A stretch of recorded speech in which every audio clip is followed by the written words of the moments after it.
There you are, alone, curious, and bold enough to be first. You've caught the attention of something far older than you realize. Relax, and let me take the lead. How lovely. So many eager eyes, waiting, watching. You're mine for the evening. Let me take control and guide you through something unforgettable.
Hi, how you doing?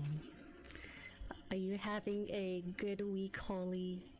So I'm guessing that you guys are probably prepared for Christmas next week.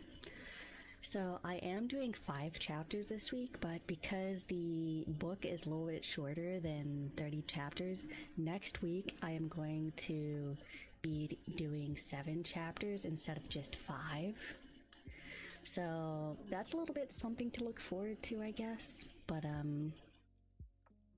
you guys also are probably going to be looking forward to the hand cam stream. So I'm considering getting another stand because I had to use the hand cam one for the camera for like the high sensitivity tracking. So you can probably tell, like, my eyes move a lot. But it's a lot smoother than it was with the other shit.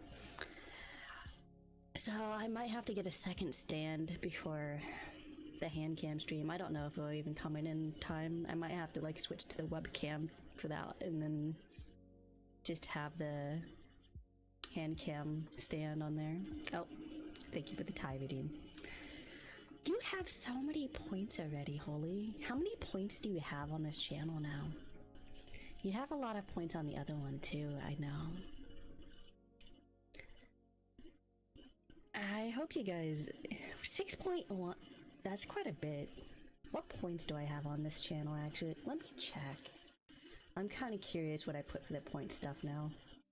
I don't think I have too much. Yeah, it's just posture check and all that, and hydrate. Head pat, all the... So, I'm thinking about doing the redemption stuff.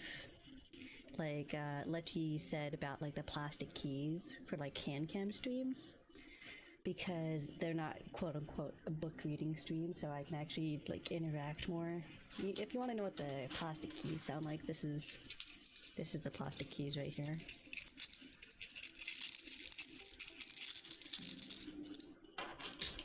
Letty says that they enjoy that sound. But yeah, so Scriptsune, your book reading kitsune. Today we're going to be reading chapter 11 through 16. I mean, not 11 through 16, 16 through 20. I got last week mixed up in this week. The beginning chapter mixed up, that was so funny. I only have 3K on the other channel. How do you have less on the other channel compared to this one? Oh right, you were also spending them on this one when I didn't turn that off. I see how it is. I reminded myself how. But yeah, so we're gonna be doing chapters 16 through 20, and then we're gonna be doing 21 through 27 next week, which is a total of 7 chapters next week. And now we'll finish off this book. I'm considering for the next book just trying to have the microphone like on one channel.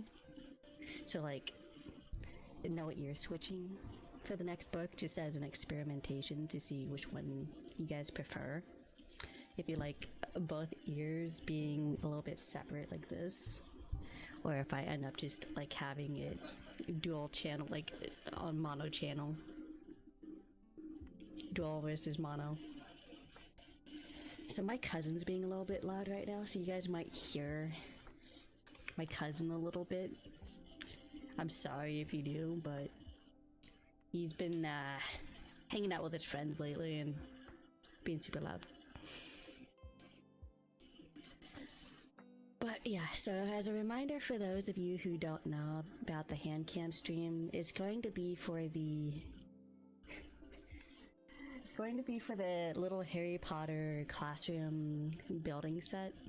So I'm gonna have like the entire table like completely open up and have like, you know, on the table, open the box, read the instructions, put things together.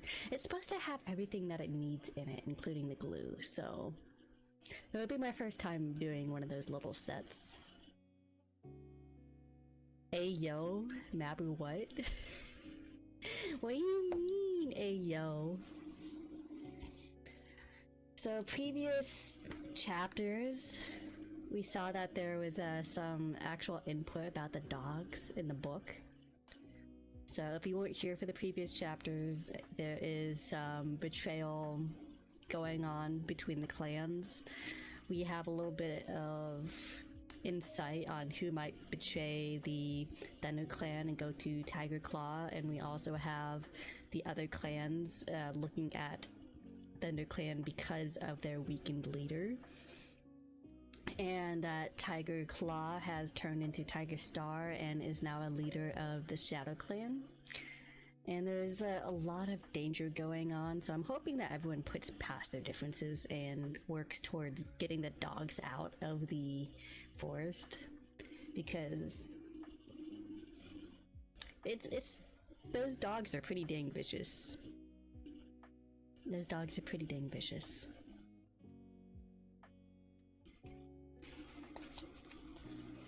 Anyway, I'm gonna go ahead and start reading for chapter 16. And I hope you guys enjoy the stream. And I hope you guys have a great Christmas next week, because it's gonna be on a Thursday, so you're not gonna see me until the day after. Chapter 16. Cinderpelt could tell Fireheart nothing more, nor suggest what the evil in the forest might be. StarClan wouldn't repeat the warning if it weren't important, she meowed, her troubled blue gaze resting on Fireheart. All we can do is keep watch. At least Blue Star is back safely, Fireheart tried to encourage her, but it was a poor effort. Both cats were aware of the shapeless, voiceless threat hanging over the clan they loved. In the days that followed, Fireheart did his best to set up a system of patrols that would give the clan ample warning if Shadow Clan or River Clan decided to attack. There were barely enough warriors for the regular patrols and sentry duties, and Fireheart felt his fur grow thin with worry as the season moved on. The rain gave way to crisp, dry weather. But there was a thin frost on the ground each morning, and the remaining leaves dropped steadily from the trees. The brief recovery of the forest was over, and prey became scarce once again. One morning, about a half-moon after the confrontation with the Wind Clan, Fireheart was about to lead out the dawn patrol with Brackenfur and Cloudpaw, when Blue Star came padding out of her den. "I'll lead the patrol this morning," she meowed. and went to wait by the entrance to the camp. "Blue Star leading a patrol?" muttered Cloudpaw. "That ought to go well. Watch out for flying hedgehogs." Fireheart aimed a cuff at the side of his head, but he couldn't help feeling as surprised as his apprentice that Blue Star start taking up clan duties again. "Show some respect," he ordered. "She's your leader, and she's been ill." Cloudpaw grunted. Fireheart was about to join his leader when an idea struck him. "Listen, Cloudpaw. You want to be a warrior, don't you?" The white cat nodded eagerly. "Well then, this is your chance to impress Blue Star. But take another apprentice as well. Go and find Swiftpaw." Cloudpaw's eyes lit up with excitement, and he dashed off towards the apprentice's den. Fireheart watched him go, then turned to Brackenfur. Could he get Longtail? He knew the pale tabby warrior would be pleased to have a chance to show off his apprentice skills. He's due to go out on a hunting patrol. You don't mind swapping duties with him, do you? No, that's fine, Fireheart. Brackenfur disappeared into the warrior's den, and a moment later Longtail appeared. The two apprentices joined their mentors, and all four cats padded over to where Blue Star was waiting. Her tail twitched. "Sure you've got the right cats, Fireheart?" she inquired acidly. Without waiting for a reply, she led the way out of the camp and up the ravine. As he followed the blue-gray she-cat towards the RiverClan border, Fireheart could almost imagine that the last few seasons had never happened, and he was still a young warrior going out on patrol without any of the responsibilities that troubled him now. But the fire-scarred forest reminded him that there was no going back. The frost that was beginning to melt as the sun rose over the river, though the leaves still crackled beneath the cat's paws as they padded through the shadows. As they went, Fireheart tested the two apprentices on what they could see and scent, hoping to demonstrate their hunting abilities to their leader. They answered confidently, but Blue Star gave no sign that she had heard. The ThunderClan leader paused when they came within sight of the river, and stood gazing at the opposite bank. "I wonder where they are," she murmured. Almost too quietly for Fireheart to hear. What are they doing now? Fireheart did not need to see the sadness in her eyes to know that she was thinking of Mistyfoot and Stonefur. He glanced uneasily at the other cats to see if they had noticed. But Swiftpaw and Cloudpaw were sniffing at an old water vole hole, while Longtail was watching the movements of a squirrel high in the branches of a tree. After a few moments, Blue Star turned and followed the border upstream towards Stunning Rocks. Fireheart noticed that she kept casting glances into RiverClan territory, but everything was quiet. They saw no RiverClan cats at all. Eventually, Stunning Rocks came within sight. The smoothly sloping boulders seemed deserted, and as Fireheart watched, the cat climbed up from the opposite side and stood silhouetted against the sky. Fireheart stopped dead, his fur prickling with a sense of danger. Though he could not make out the color of her fur, there was no mistaking that aggressive stance, the arrogant tilt of her head, and her long, winding tail. It was Leopard Star.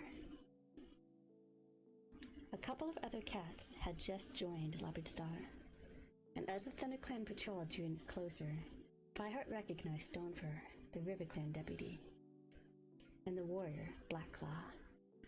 "Blue Star," he hissed. "What are RiverClan doing on Stunning Rocks?" But Fireheart felt his heart sink with dread when he saw the way that Blue Star was looking at the RiverClan deputy. Not the challenging glare of a leader, faced with enemy cats on her territory, but the admiring gaze of a queen who has seen her beloved kit become a noble warrior. Blue Star padded forwards until she reached the base of the rock where Leopard Star waited. Fireheart followed. "What do you think they're doing?" Cloudpaw muttered indignantly behind him. Sunning Rocks is ours. Fireheart shot him a warning glance to keep silent, and the apprentice dropped back beside Swiftpaw and Longtail, while Fireheart went to stand at Bluestar's shoulder. "Good day, Bluestar," Leopardstar meowed, her voice confident. "I've been waiting since moonset to see ThunderClan cats, but never hoped that one of them would be you."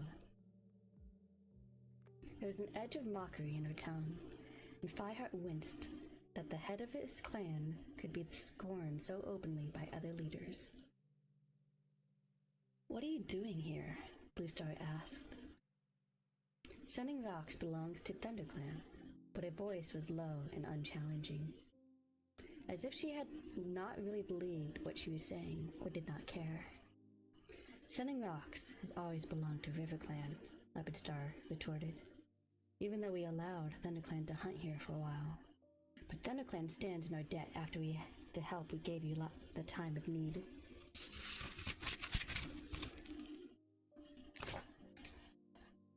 "Today we claim that debt, Bluestar. We are taking Sunning Rocks back." Fireheart's fur bristled with fury. If Leopardstar thought she could stroll onto Sunning Rocks without a fight, she was mistaken. Whipping around, he hissed, "Swiftpaw, you're the fastest. Run back to the camp and fetch reinforcements." "But I want to fight," Swiftpaw protested. "Then get back here fast." The apprentice dashed off into the trees. Leopardstar tracked him with narrowed eyes, and Fireheart knew she must realize why he had gone. It was essential to hold off the battle for as long as possible. "Keep her talking," he murmured to Bluestar. Swiftpaw's gone for help. He was not sure if Bluestar had heard him. She was staring at Stonefur again. "Well, Bluestar," Leopardstar challenged, "do you agree? Do you allow RiverClan the right to Sunning Rocks?" For a few heartbeats, Bluestar did not reply. As the silence stretched out, more RiverClan cats crept up to the top of the rock and emerged to stand beside their leader. Fireheart's heart lurched when he saw that one of them was Graystripe. His gaze locked with his friend's, and he saw in Graystripe's appalled face the message as clear as if the Grey Warrior had howled to the skies. "I don't want to fight you."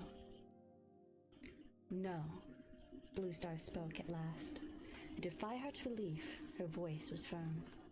"Sunning Rocks belongs to ThunderClan, and you have to fight us for it," growled Leopardstar. Fireheart heard a Longtail whisper at his shoulder, "They'll make crow food out of us." At the same moment, Leopardstar uttered a blood-curdling yell and launched herself down the face of the rock at Bluestar. The two cats crashed to the ground, spitting and clawing. Fireheart sprang forwards to help his leader, but before he reached her, a warrior crashed into his side, bowling him over and sinking his teeth into Fireheart's shoulder. Fireheart scrabbled against the RiverClan cat's belly with his paws, desperate to break his grip, and slashed his claws at the enemy's throat. The tabby warrior let go and backed off, yowling. Fireheart spun around, looking for Bluestar, but she was nowhere to be seen.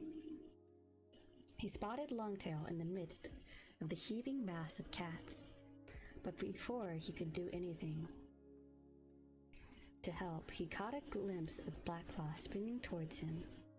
He managed to avoid the warrior's outstretched claws, and as the RiverClan cat fell awkwardly, Fireheart sprang on him and bit into his ear.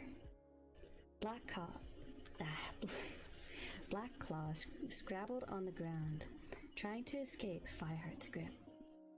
Fireheart raked his claws across his back, only to lose his hold as another cat barreled into him from the side. He went down and felt teeth meet in his tail. Longtail was right, he thought despairingly. They'll tear us into strips.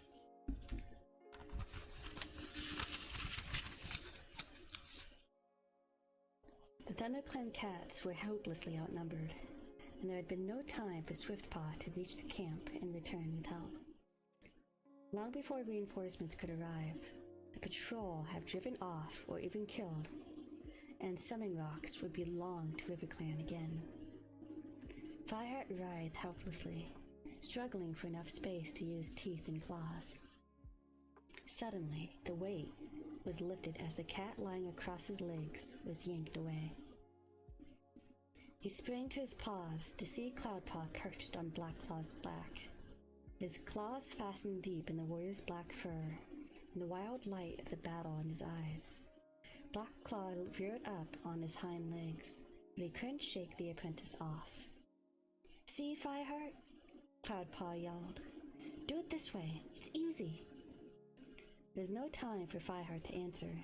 He spat an insult after the other warrior, who vanished wailing among the rocks, and threw himself into the whirling mass of cats around Longtail. Fireheart dragged one warrior off of him, and suddenly came face to face with Brackenfur as the younger warrior burst out of the trees. He gasped in surprise and gave a fervent thanks to StarClan. Swiftpaw must have met the hunting patrol scouting near Sunning Rocks, as Fireheart had ordered after Graystripe's warning, and sent them along, bringing help long before Fireheart had dared to hope for it. "Where's Bluestar?" Brackenfur called. "Don't know." In moments of respite, Fireheart looked around for his leader. There's still no sign of her, though he caught sight of Leopardfur facing up to Whitestorm on top of a rock, a few fox lengths away. Longtail staggered to his paws, panting for breath as he leaned against the rock face. Blood trickled from a gash on his forehead, and he had lost a strip of fur along his flank, but his lips were still drawn back in a snarl. And he followed Brackenfur willingly as the ginger warrior leaped into the battle. Fireheart was about to join them when he heard a voice calling out urgently above the noise of the fighting. "Fireheart! Fireheart!" He spun around to see Graystripe crouched on top of the nearest rock, a look of anguish on his broad face. "Fireheart, come here!" he yelled. For a heartbeat, Fireheart wondered if this was a trap, and then he felt ashamed of himself. His friend had avoided fighting him face to face. He would never snare him with a trick. Fireheart bounded up with the smooth slope of the rock to Graystripe's side. "What is it?" Graystripe pointed with his muzzle toward the other side of the rock. "Look."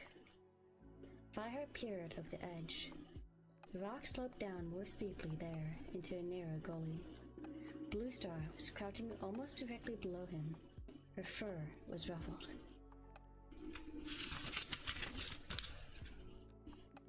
and she was bleeding from one shoulder.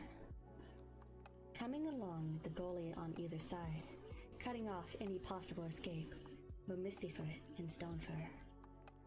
The RiverClan deputy slashed his claws at Bluestar without touching her. "Defend yourself!" snarled the Grey Tom. "I swear by StarClan I'll kill you." My fucking cousin is so low. On Bluestar's other side, Mistyfoot crept closer, her belly flat to the ground. "Are you scared to fight us?" she hissed. Bluestar did not move, except to turn her head from one to the other. Fireheart could not see her expression from this vantage point, but he knew she would never be able to attack her own kids. "I had to tell you," Graystripe whispered beside Fireheart. "They'll call me a traitor, but I couldn't let them kill Bluestar." Fireheart shot his friend a look of gratitude.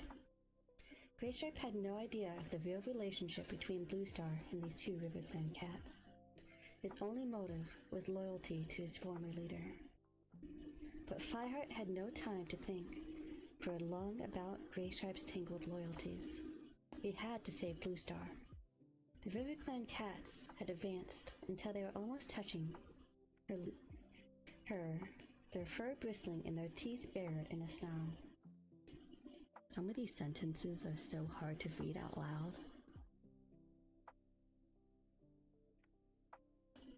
I don't know why it's written this way, because it makes it so difficult to make it all just smoothly transition.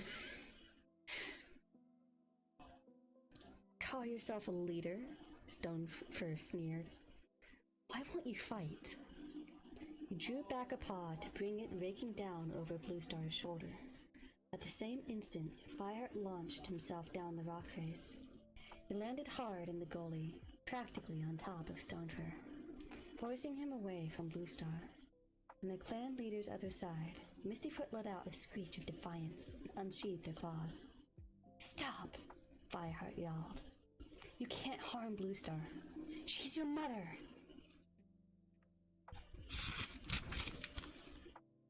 That was the end of chapter 16. I'm gonna open up my tea and then I'll do chapter 17.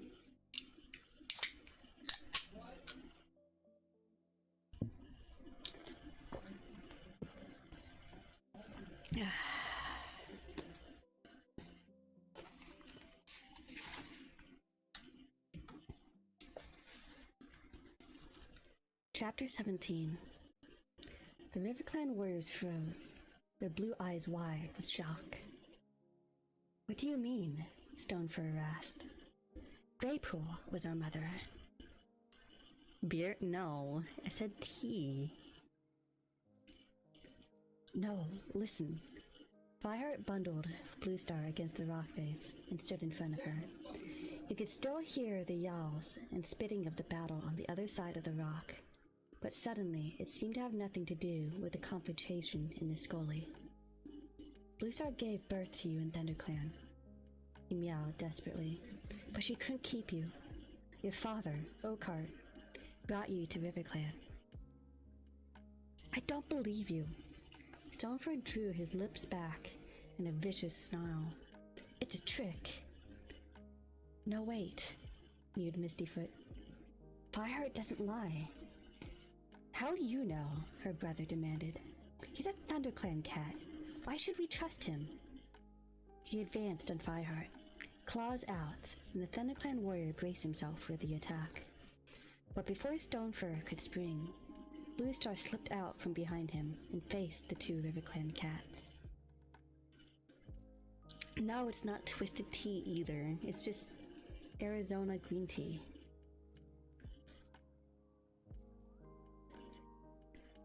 My kids. Oh, my kids. Bluestar's voice was warm, and when she turned her head to Fireheart, saw that her eyes were blazing with admiration.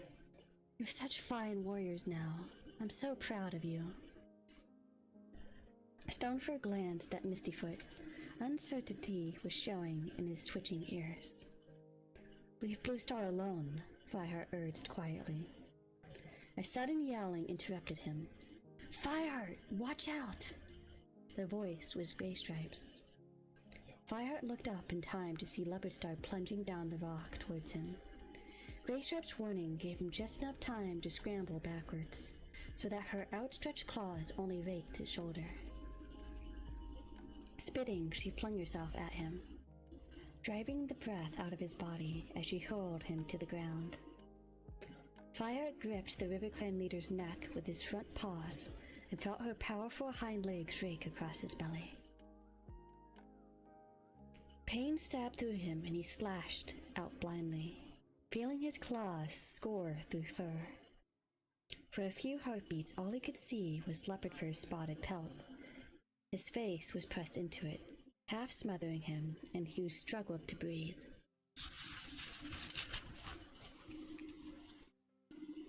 Suddenly, Leopardstar jerked her head back, and Fireheart lost his hold on her neck.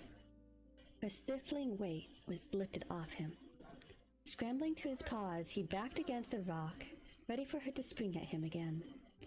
His head whirled with exhaustion. He could feel blood pulsing out of a wound on his leg. Suddenly, he wasn't sure that this was a battle he could win. He looked around for Bluestar, but she had disappeared, and so had Mistyfoot and Stonefur. The RiverClan leader crouched on the ground in front of him, breathing hard, bleeding from her neck and side. To Fireheart's astonishment, Greystripe stood over her, pinning her down with his front paws. I had him, Leopardstar panted. almost incoherent, with fury. I heard you just now. You warned him. Graystripe released his leader so she could stagger to her paws again. I'm sorry, Leopardstar, but Fireheart's my friend. Leopardstar shook drops of blood from her golden tabby fur and glared at the Grey Warrior. I was right about you all along, she hissed. You're never loyal to RiverClan. All right, you've got a choice. Attack your friend for me now, or leave my clan for good. My god, my fucking cousin just never shuts up. I'm sorry if you guys are hearing him.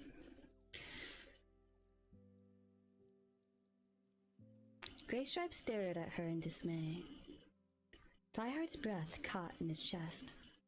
Was Leopardstar going to force him to fight his former clanmate?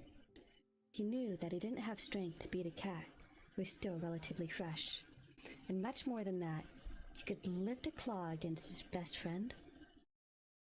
Well, snarled Leopardstar, what are you waiting for? Graystripe glanced at Fireheart. His amber eyes filled with anguish. Then he bowed his head. I'm sorry, Leopardstar.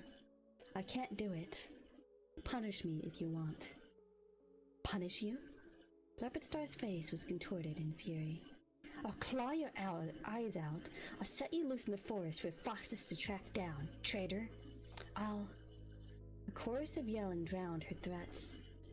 Fireheart looked up, almost despairing at the thought of more enemies to fight. He could hardly believe what he saw. A wave of ThunderClan cats was streaming over the rock and down into the gully. He spotted Mousefur, Darkstripe, Sandstorm, and Dustpelt, and Swiftpaw leading the other apprentices. His message had got through, and help had come back at last. Leopardstar took one look and fled. The ThunderClan warriors gave chase at once with furious yowls. Fireheart and Graystripe were left looking at each other. Thank you, Fireheart mewed after a few moments. Graystripe shrugged and padded over to him. He was limping slightly, and his fur was torn, thick with dust. There was no choice, he whispered. I couldn't hurt you, could I? Fireheart drew himself up. As his head cleared, he realized that the sounds of battle were fading and a heavy silence was gathering over Sunning Rocks, filled with the reek of blood. Come on, we've got to see what's happening. He turned and padded along the gully, aware that Graystripe was following close behind. Coming to the open ground beyond the rocks, he saw the RiverClan warriors retreating down the slope that led to the river. At the head of the patrol, Blackclaw launched himself into the river and began swimming towards the opposite bank. Brackenfur and Sandstorm stood nearby, and more ThunderClan cats crouched on top of Sunning Rocks, watching their enemies depart. Cloudpaw raised his head and let out a yowl of pure triumph. Bluestar padded after retreating cats as far as the RiverClan border, her ears pricked with determination. Fireheart saw with a twinge of distress that she was following Mistyfoot and Stonefur. Now that you know the truth, we must talk, she called after them. You'll be welcome in ThunderClan camp. I'll tell my warriors to bring you to my den whenever you want to see me. But both warriors turned away from her and stalked down to the edge of the water. Stonefur glanced back before he waded out into the river. Leave us alone, he growled. You're no mother of ours, whatever you say. Leopardstar was the last cat to retreat across the border. Look there, she snapped at her warriors, flicking her tail towards Graystripe, who was standing beside Fireheart. If it weren't for that traitor, Sunning Rocks would be ours again. He's no longer a member of RiverClan. If you catch him on our territory, kill him.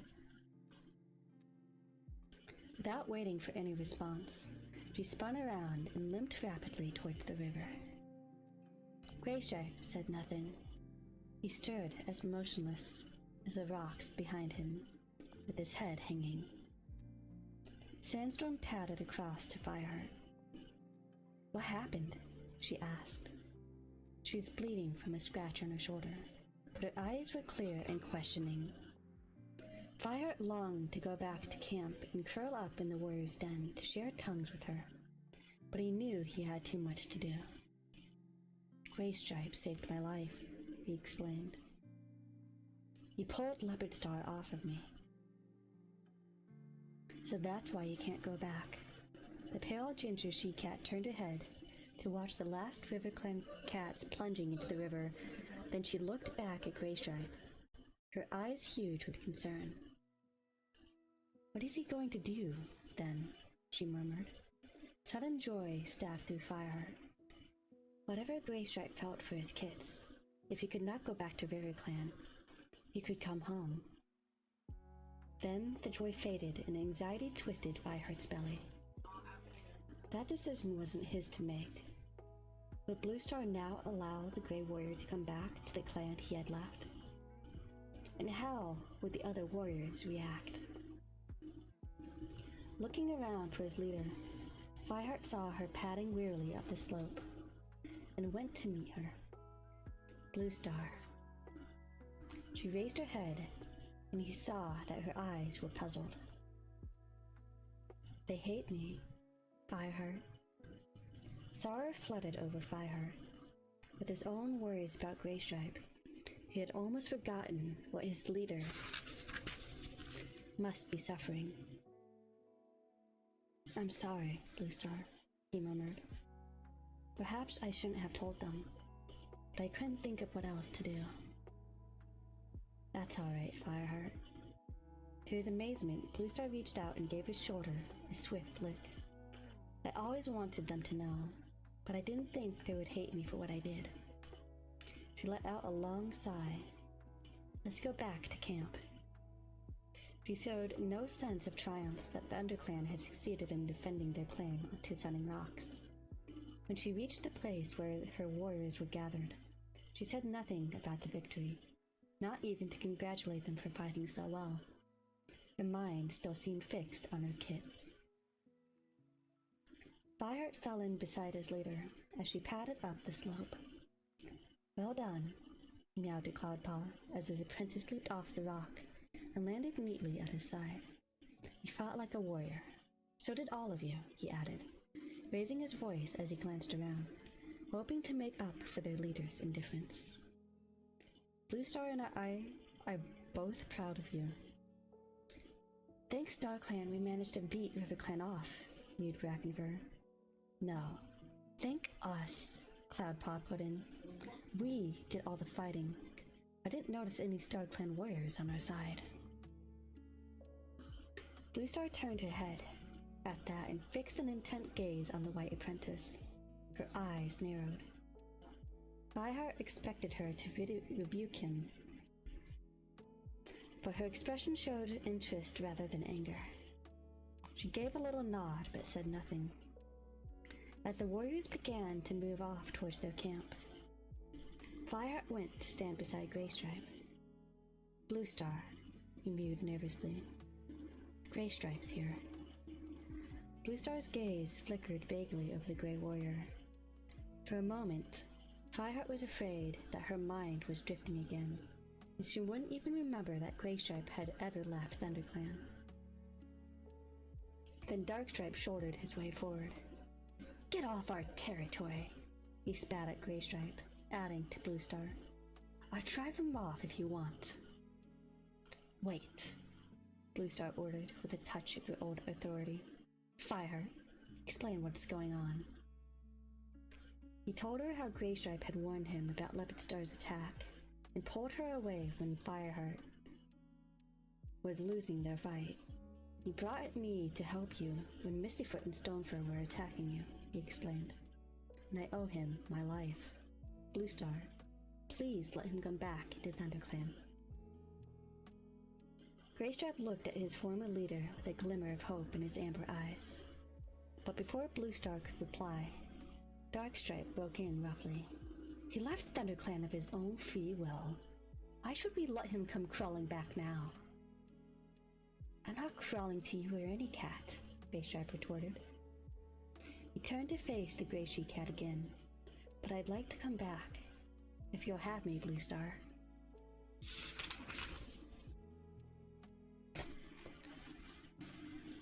You can't take back a traitor, Darkstripe spat.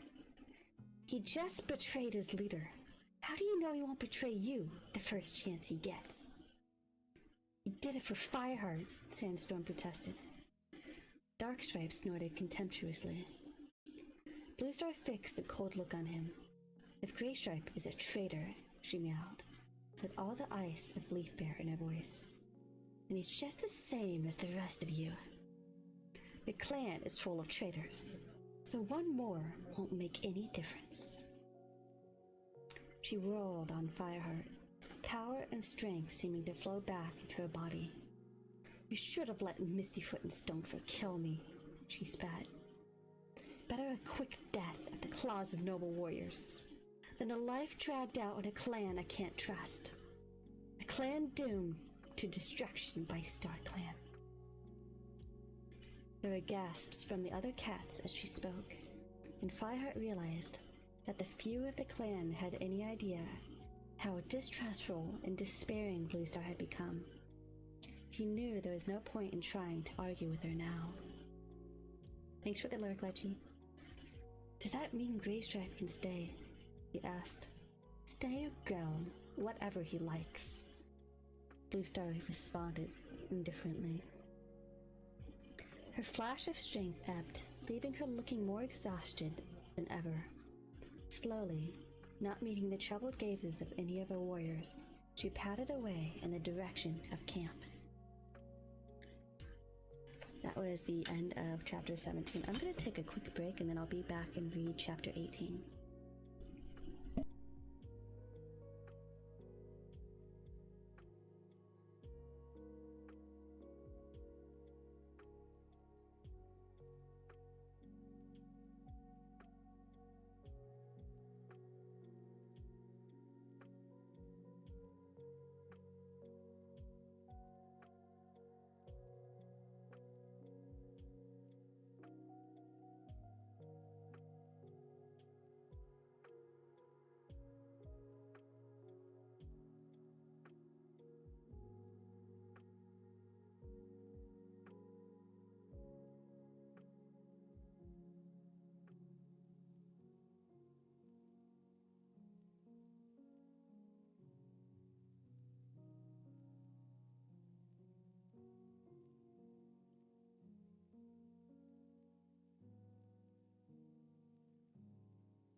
I'm back. I went to use the restroom and I also shut my cousin's door. He had it wide fucking open. No wonder he was catching on the microphone. He was like screaming at the top of his lungs to his friends while the door is open. Like, what the hell are you thinking? I swear sometimes. Alright, let's go ahead and continue on reading. Chapter 18. As Fireheart wearily pushed his way through the entrance to the camp, he spotted Bramblekit dashing towards him, almost falling over his paws in his eagerness to greet the returning warriors. He's just having a good time with his friend. Yeah. The way he talks to his friends, though, I'll reread that. I'm gonna reread that. The way he talks to his friends, though, is like, fuck you, you aren't worth anything without me kind of bullshit. But his friends talk to him the same exact way. He has that, like, competitive streak where he's like, oh yeah, you wouldn't have survived without me. It's so toxic. It's so fucking toxic. Anyway, I'm gonna review what I just read, but I just had to say that. As Fireheart wearily pushed his way through the entrance to the camp, he spotted Bramblecit dashing towards him, almost falling over his paws in eagerness to greet the returning warriors. "Did we win?" he asked. He stopped and stared round-eyed at Graystripe. "Who's this? Is he a prisoner?" The same thing when I play Fragpunk? No. Far worse. Extremely worse. Me? I'm docile. I'm practically docile. Him? He's like screaming at the top of his lungs. I just can't with him. Like, I'll be on one side of the house and I can still hear him screaming at the top of his lungs at his friends. "No, he's a ThunderClan cat," Fireheart replied. "It's a long story, Bramblecit, and I'm too tired to explain it now. Get your mother to tell you." Bramblecit took a step back, looking slightly crestfallen. Though he wouldn't remember it, Fireheart reflected. He had suckled side by side with Graystripe's 2 kids. Goldenflower had cared for them in the few days they had spent in ThunderClan after Silverstream's death. The dark tabby, Kit, eyed Graystripe suspiciously as the 2 warriors padded past him and then returned to Tawny Kid. As she came bounding up, "Look," he mewed. "There's a new cat in the clan." "Who is he?" Tawny Kit wondered. "A traitor," Darkstripe spat, as he stalked past on his way to the warrior's den. "But then we're all traitors, according to Bluestar." The 2 kids stared at him with total bewilderment in their faces. Fireheart fought down his fury. There was no time to start an argument with Darkstripe, but the warrior had no business letting his anger spill over onto the kids. Feeling an unusual pang of sympathy for Bramblecit, he turned back and meowed. "Yes, we did win. We keep stunning rocks." Bramblecit gave a little joyous bounce. "Great! I'm going to tell the elders." He scurried off with Tawny Kit hard on his paws. "Those are Tiger Star's kits, aren't they?" asked Graystripe curiously, watching them go. "Yes." Fireheart didn't want to discuss them now. "Let's go see Cinderpelt and get patched up." Graystripe looked around as the 2 warriors crossed the burned-out clearing. "It's never going to be the same," he muttered despondently.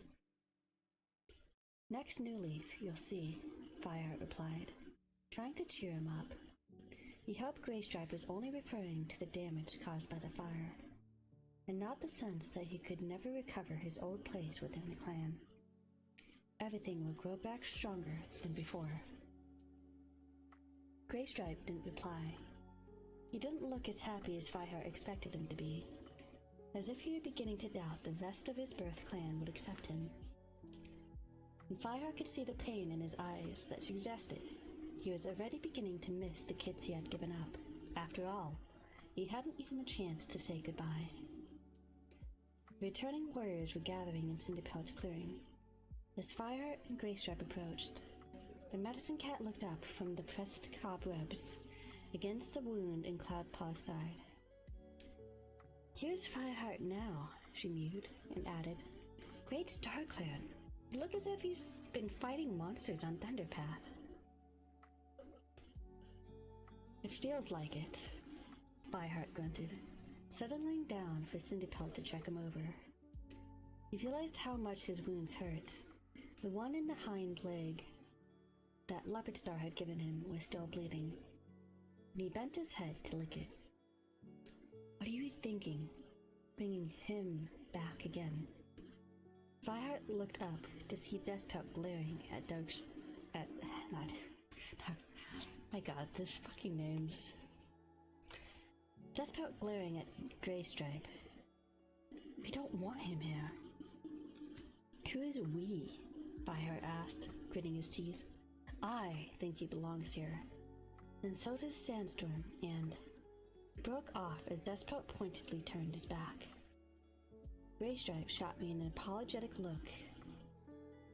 They won't accept me, he meowed. It's true. I left the clan, and now... Give it time. Fireheart tried to encourage him. They'll come around.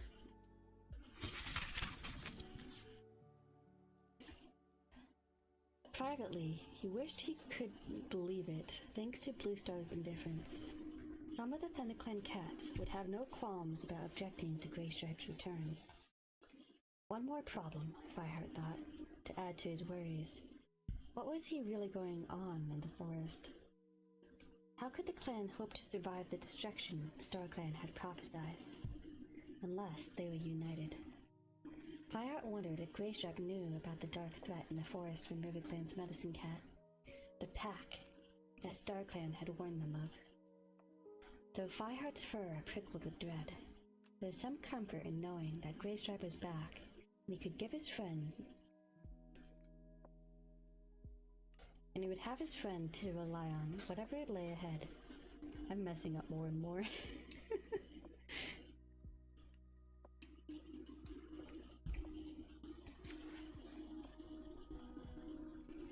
Fireheart began to lick his wound again, wishing that he would be able to just enjoy the Grey Warrior's return for a few moments. That's right. Get it clean, Cinderpelt meowed as she came up to him. She sniffed at the leg wound and then rapidly checked his other injuries. You'll be fine, she reassured him. I'll give you some cobwebs for that bleeding, but apart from that, you just need to rest. Have you seen Bluestar? Fireheart asked as Cinderpelt brought the cobwebs and laid them over the wound. Is she badly hurt?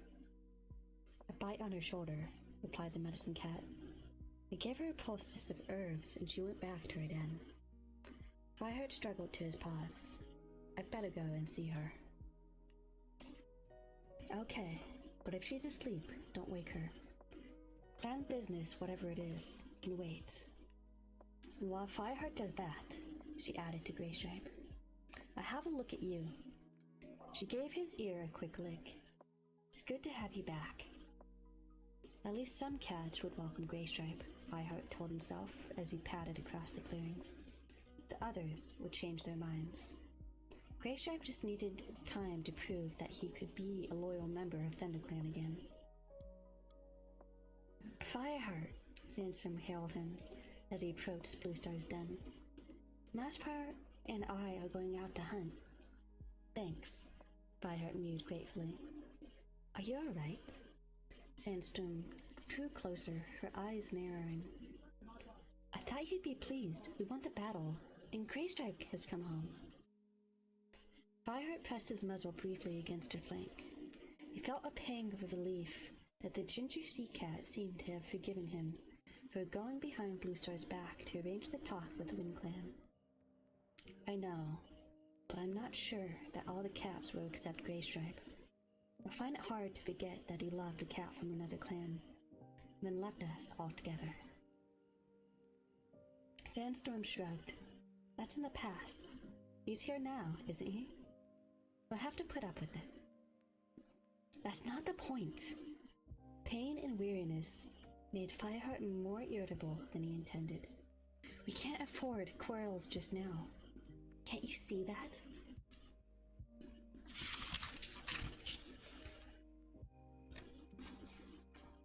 Sandstorm stared at him, anger flaring in her pale green eyes. Sorry, I'm sure, she spat. I was only trying to help. Sandstorm, don't... Fireheart began, realizing too late that he had said the wrong thing. But Sandstorm had already turned away and was stalking back towards the warrior's den, where Mousefur was waiting for her. Feeling even more despondent than before, Fireheart went on to Bluestar's den. When he looked through the entrance, he thought she was asleep, curled up in her nest. But almost at once, her blue eyes blinked open and she raised her head. Fireheart. Her voice was dull. What do you want? Just reporting, Bluestar. Fireheart slipped into the den and stood in front of his leader. All the cats are back. There are no serious injuries as far as I can see. Good. Sounding a little more interested, she added. Your apprentice fought well today. Yes, he did. Fireheart felt a rush of pride in his kin. Whatever problems there had been with Cloudpaw in the past, no one could question his courage. I think it's time he became a warrior, Bluestar went on. We'll hold his naming ceremony at sunset. Hope flared in Fireheart's chest, but Bluestar finally accepted the need to make new warriors. But his optimism ebbed away like water into sand, and Bluestar's lips curled into a sneer, and she added, There must be a ceremony, I suppose. It means nothing to me. But these cats are so gullible, they'll never accept Cloudpaw without one. And how much meaning does the ceremony have for Cloudpaw? Fireheart asked himself. Does he really care about the warrior code? If not, he reflected, then the young cat didn't deserve to become a warrior, no matter how well he fought. But Bluestar had made up her mind, and Fireheart wouldn't try to change it. Instead, he suggested, Swiftpaw should be made a warrior too. He did well today. Swiftpaw carried a message back to camp. That's apprentice work. He's not ready to become a warrior yet. But he came back to the battle, Fireheart objected. No. Bluestar's tail lashed in anger. I cannot trust Swiftpaw. Cloudpaw is stronger and braver. Besides, it doesn't grovel to StarClan like the rest of you. The clan needs more warriors like that. Fireheart wanted to say that Cloudpaw's lack of respect for the warrior code was the last thing ThunderClan needed, but he did not dare. Instead, he dipped his head and backed away. I'll see you at sunset, he meowed. It went to break the news to Cloudpaw. His apprentice, as Fireheart had guessed, was delighted at the news that he had become a warrior at last. Fireheart instructed him on what he had to do in the ceremony, then headed for the warrior's den, and some much-needed sleep. His heart sank right to his paws when he spotted Longtail sitting with the apprentices outside the den. There was one more thing he had to do before he could rest.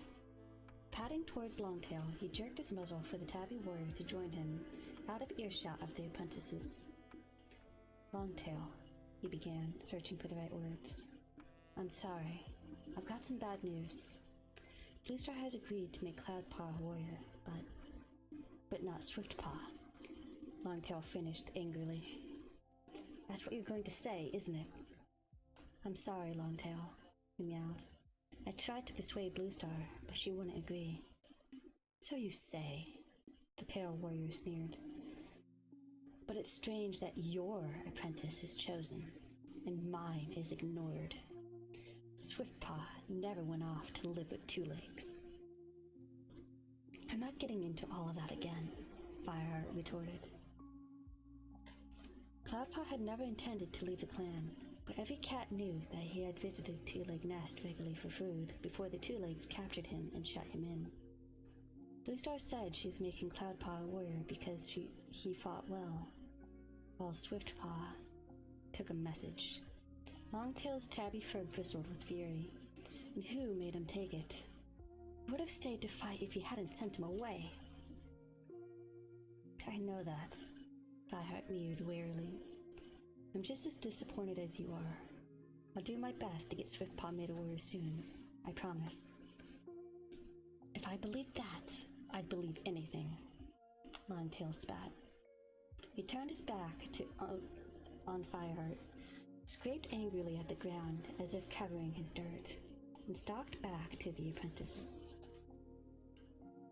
The sun was sinking behind the wall of the camp when Fireheart emerged from the warrior's den with Graystripe close behind him. Sleep had restored his body, and he tried to feel optimistic about the upcoming ceremony, even though he was not looking forward to it. Shadows were stretching across the camp, and Fireheart saw that Bluestar had emerged from her den. To his relief, she was moving easily. and the shoulder wound she had taken in the battle didn't seem to be bothering her as she sprang up to the high rock. Let all cats old enough to catch their own prey join beneath the high rock for a clan meeting. Why are you so sus? Quit your sussiness. Oh, hi. You sussy little Thank you baka. for following. I hope you're enjoying the reading. I do like 5 chapters normally every Friday. And next Friday, I'm going to have 7 chapters. And then the following week on the new year, I'm going to be doing a hand cam stream for building a little potions class set. Let me take control.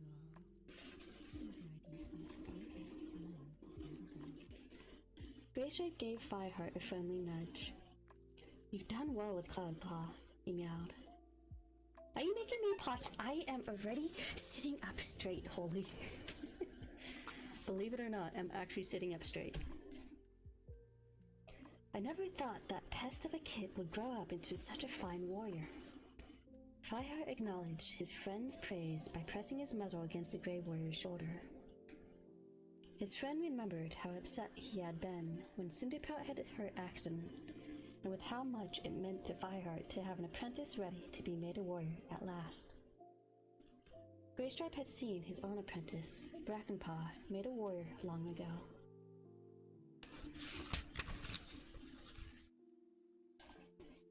Many of the cats were already in the clearing. News of Cloudpaw's warrior ceremony must have spread around the camp.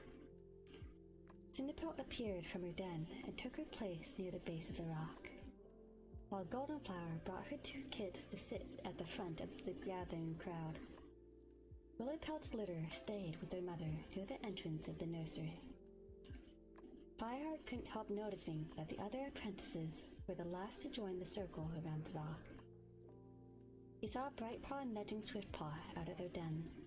Even when the black and white cat had crossed the clearing, he stayed on the very edge of the crowd, and the other apprentices settled down around him. A pang of dismay shot through Fireheart. It wasn't Cloudpaw's fault that Bluestar had chosen him and none of the others. It would be hard for him to not have the good wishes of his friends when he became a warrior. But Cloudpaw didn't seem bothered. He strolled out of the Elder's den and padded across to Fireheart, with his tail waving in the air, his eyes shining with excitement. Fireheart murmured into his ear, I'm very proud of you, Cloudpaw. Tomorrow, you can take a hunting patrol over to Two Lake Place and tell Princess. Cloudpaw shot him a delighted look, but before he could say anything, Bluestar spoke. Cloudpaw, you fought well against RiverClan this morning, and I have decided that the time has come for you to take your place as a warrior in ThunderClan. The White Tom turned to face the High Rock and gazed up at his leader as she began to speak the ritual words. I, Bluestar, leader of ThunderClan, call upon my warrior ancestors to look down on this apprentice. He has trained hard to understand the ways of your noble code, and I commend him to you as a warrior in his turn. Her voice was harsh, and Fireheart thought that it was obvious that she was merely going through the motions of a ritual that had ceased to have meaning for her. Uneasily, he wondered whether StarClan would be willing to watch over Cloudpaw. Neither he nor his leader had any respect for their warrior ancestors. Cloudpaw, Bluestar continued, do you promise to uphold the warrior code and to protect and defend this clan even at the cost of your life? I do, Cloudpaw meowed fervently. Did he understand what he was promising? Fireheart wondered. He was sure that Cloudpaw would do his best to protect the clan, because these cats were his friends. But he knew that the cat was young and wouldn't be prompted to act by any sense of loyalty to the warrior code. Then by the powers of StarClan, I give you your warrior name, Bluestar went on, each word dragged out of her like thorns. Cloudpaw, from this moment, you'll be known as Cloudtail. StarClan honors your courage and your independence, and we welcome you as a full warrior of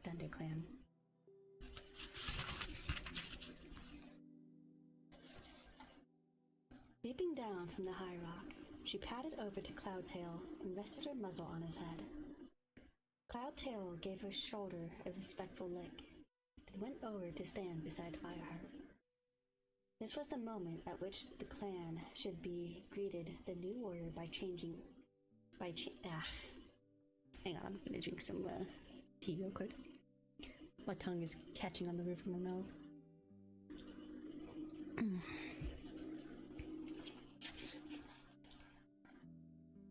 This was the moment at which the clan should begin greeting the new warrior by chanting his name. But now there was only silence. Fireheart heard uneasy murmurs start up around him, as if the cats had sensed Bluestar's lack of conviction when she recited the ritual. Flicking a glance at the apprentices at the edge of the crowd, Fireheart saw that they were all looking at their paws, and Swiftpaw had turned his back on his old den mate.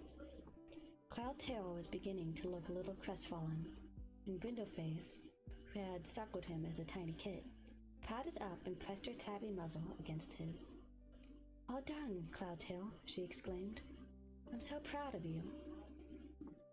As if she had given the signal, Cinderpelt and Greystripe came up, and then at last the other cats began to crowd around, greeting Cloudtail by his new name and congratulating him. Fireheart breathed out a sigh of relief that the awkward moment was over. But he couldn't help noticing that Longtail was nowhere to be seen, and the apprentices waited until the very end to come up, led by Brightpaw, each mewing a few quick, subdued words before slipping away again. Swiftpaw was not among them. "You're keeping vigil tonight," Fireheart reminded his former apprentice, trying to sound as if you were like any other warrior naming ceremony. "Remember, we have to stay silent until dawn." Cloudtail nodded and padded off to take up position in the center of the clearing. His head and tail were raised proudly, but Fireheart knew that the ceremony had been shadowed by the jealousy of the other apprentices, and by Bluestar's transparent loss of faith. How long could the clan survive, Fireheart wondered, and their leader no longer honored StarClan? That was the end of chapter 18, and we'll move on to chapter 19 in a second. Let me go ahead and actually drink some water instead of tea. Maybe that'll help.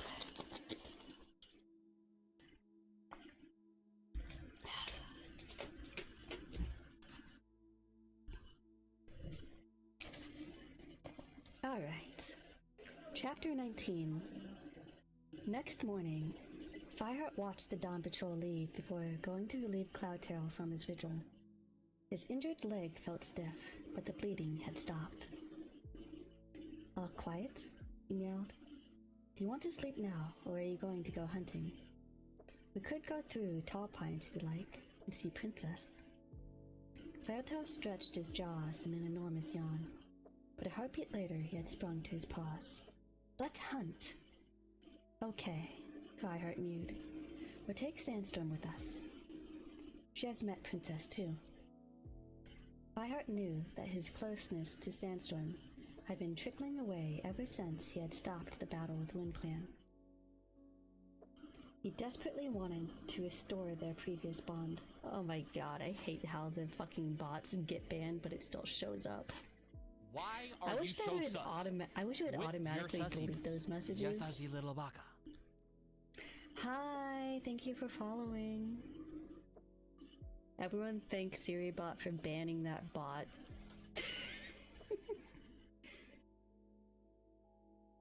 And inviting her to go hunting might be a good way of doing that.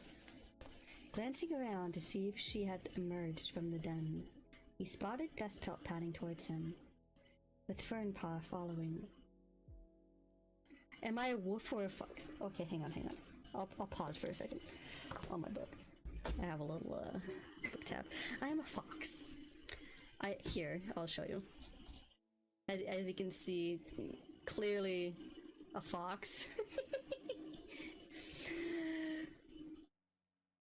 If you can't tell what the patterns like foxes typically have, the opposite, like fur on the cheeks and the tip of the tail, the chest fur in the belly, and then like the dark tips on the ears and the feet. That's like kind of the difference when it comes to it. But yes, fox. If you couldn't tell by the Scriptsune name, it's kind of a mixture between like script writing or script stories and the word kitsune. So it's Scriptsune. If you know what a kitsune is, it's a fox demon, essentially. Maybe that kind of gives you an idea. Back to reading. Glancing around to see if she had emerged from the den, he spotted Dustpelt padding towards him, with Fernpaw following. As they drew closer, Fireheart could see that the light brown warrior looked worried. "There's something you ought to know," Dustpelt announced.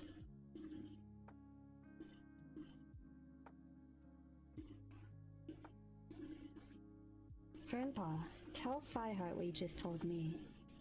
Fernpaw's head lowered, and she scuffled in the dust with her front paws. Her hesitation gave Fireheart time to wonder what was troubling her, and why she had chosen to confide in Dustpelt instead of her mentor, Darkstripe. "You want to touch my soft fur? You want to hug me? Oh my gosh! Oh no! No, no touching the fur! You're gonna get your sticky hand all in my fur. What am I gonna do then if you have your sticky fingers everywhere? You know how hard that's gonna be to get out. That's gonna be very difficult to get out of my fur."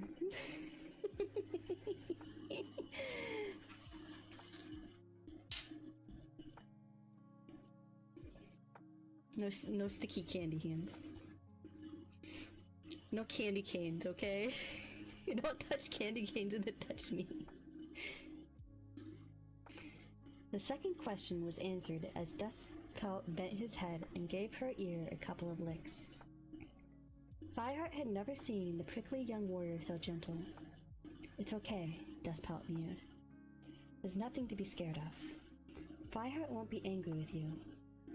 The glare he gave Fireheart, unseen by Fernpaw, said, "He better not." "Come on, Fernpaw." Fireheart tried to sound encouraging. "Tell me what is the matter." Fernpaw's green eyes flickered towards him, and away again. "It's Swiftpaw," she mewed. She hesitated this time with a glance at Cloudtail, and then went on. "He was really angry that Bluestar wouldn't make him into a warrior. Last night he got all his apprentices together in the den.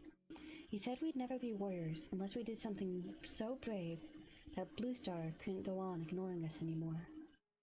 She paused again, and Dustpelt murmured, "Go on."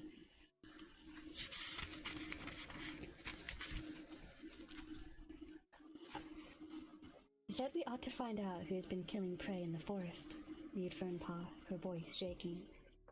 "He said you didn't seem bothered about finding our enemy. He wanted us to go to Snake Rocks, because that's where most of the scraps of prey have been found." Swiftpaw thought we might pick up a trail. "What a mouse-brained idea!" Cloudtail burst out. "And what did the rest of the apprentices think about this?" Fireheart asked, shooting a warning glance at Cloudtail and trying to ignore the cold lump of apprehension that was gathering in his belly. By the way, if you're talking about like giving strokes stuff, there's literally a pat meme. I was just messing with you about the whole candy cane thing.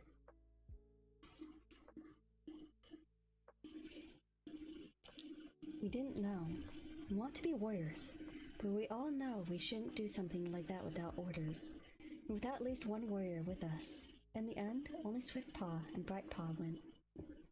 "Did you see them when you were on vigil?" Fireheart demanded, turning to look at Cloudtail. Beginning to look worried, Cloudtail shook his head. "Swiftpaw said Cloudtail wouldn't notice a two-legged monster roaring through the camp," Fernpaw mumbled. He and Brightpaw sneaked out through the ferns behind the Elder's den. When was this? Fireheart demanded. I'm not sure. Before dawn. Fernpaw's voice rose as if she were about to start wailing like a tiny kid. I didn't know what to do. I knew I was wrong, but I didn't want to give them away. Only I've been feeling worse and worse. And so, when I saw Despel, I went to tell him. She gave the brown tabby a grateful glance, and he pressed his muzzle against her speckled gray flank. We'll have to go after them, Fireheart decided. I'm coming, Cloudtail meowed instantly, startling Fireheart by the blaze in his blue eyes. Brightpaw's out there. If anything's hurt her, I'll shred it. Okay, Fireheart agreed, surprised to realize that the young warrior cared so transparently for his former denmate. Go and fetch a couple more cats to come with us. As the new warrior shot off, Dustpelt meowed. We'll come too. I don't want the apprentices involved, Fireheart replied. Fernpaw is upset enough as is. Why don't you take her hunting? Take Ashpaw and Darkstripe as well. The clan needs fresh kill. Dustpelt gave him a long look. Then he nodded. Okay. Fireheart wondered whether he ought to tell Bluestar what was going on before they left. But he was reluctant to get Swiftpaw into trouble and give the clan leader another excuse why the young cat shouldn't become a warrior. If we can fetch them back, Bluestar need never know, he told himself. Besides, Fireheart didn't want to waste a single moment. Cloudtail was already returning with Sandstorm and Graystripe, hard behind him. Just the cats I'd have chosen, Fireheart thought. He couldn't ignore the warm feeling at the thought of Graystripe was home again, and they could hunt and fight together as they used to. The Grey Warrior's eyes were shining as he fell into his accustomed place at Fireheart's side. Fireheart wished he could have had Whitestorm too. He was Brightpaw's mentor, but he had gone out with the Dawn Patrol. Sandstorm looked her usual self, alert and focused on their mission. Cloudtail told us, she meowed briskly. Let's go. Fireheart took the lead out of the camp and up to the top of the ravine. Almost at once he picked up Swiftpaw's and Brightpaw's scent, leading directly towards Snake Rocks. There was no need to spend time trying to track them. All they had to do was get to Snake Rocks as soon as possible. But it would be too late, he thought, if they meet whatever's out there. He raced through the forest, his paws scattering falling leaves. The stiffness in his injured leg was forgotten. Graystripe ran close beside him, and Fireheart recognized the comfort of facing danger with his friend by his side once again. Even though so much had changed. As they approached Snake Rocks, Fireheart slowed down and signaled with his tail for the other cats to do the same. If they dashed straight in without knowing what they had to face, there would be no help to the apprentices. They had to treat this threat, whatever it was, like any other enemy. But something inside Fireheart screamed that it was unpredictable, far beyond the reach of any clan code, that he was in more danger than he had ever been in before. Was this how mice and rabbits felt, he wondered, knowing that death could be stalking through the undergrowth? Everything was still. Fireheart did not want to risk calling to the apprentices, in case he alerted whatever was lurking up ahead. Swiftpaw must be right, he realized. This was the center of the darkness that had poisoned the forest. But he began to doubt his theories about what the threat was. Could one dog really cause so much destruction and fear in the forest? As cautiously as if he were stalking prey, Fireheart slid through the undergrowth until the smooth, sand-colored sides of Snake Rocks came into sight. For a few heartbeats, he stood and tasted the air. A mixture of scents reached him, Swiftpaw's and Brightpaw's still fresh. The staler scent of the ThunderClan cats, dog, as Fireheart had expected, but over it all the stench of newly spilled blood. Sandstorm turned to look at him, her eyes huge with fear. Something terrible has happened. Terror coursed through Fireheart. He was about to confront the source of the fear that had stalked him for more than a moon. The faceless enemy that had invaded their forest. He was barely able to make himself go on. With a twitch of his tail, he gestured for his companions to move forwards again. Now, they crept with their bellies close to the ground, intent on seeing without being seen, until the rocks were only a few fox lengths away.